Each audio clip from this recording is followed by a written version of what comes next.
It is a crisis that continues in the St. Louis metro and across the United States. We're talking about deaths from drug overdoses. But for the first time in years, we're seeing major new developments in the opioid crisis. Yeah, the number of overdose deaths in the St. Louis area down significantly in the first half of last year.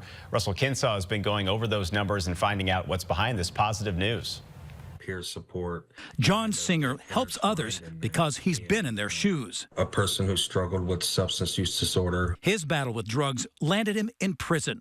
He's sober now, and as a peer support specialist at Prevent Ed, he's playing a role in reducing the number of overdose deaths. And what I strive to be is just be that person like, hey, I've been in your shoes. I can show you a way out. Right. And just let me help you. Let me be that person for you to lean on. Overdose deaths dropped slightly in Missouri in 2023, but in the first 6 months of 2024, they dropped 23%. It's extremely rewarding to finally see this turn around and to look at the members of our community when we have events and to be able to say that the things that we're doing are working. We are starting to see some light at the end of this tunnel. The decline was even larger in the St. Louis metro. St. Louis City saw a 41% drop.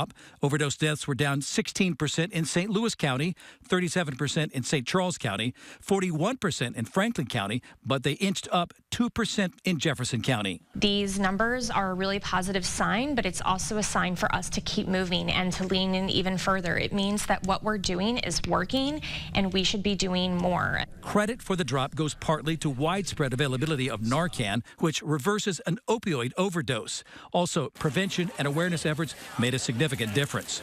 The UMSL Addiction Science Team compiled the statistics. Its director, Rachel Winograd, spoke about the numbers in a statement. It has been encouraging to see the declines in overdose and drug-related deaths in Missouri that began in 2023 and picked up significantly in 2024. But everyone who's been working to end this crisis knows there is still more work to be done and that too many lives are still being lost. Russell Kinsaw, First Alert 4.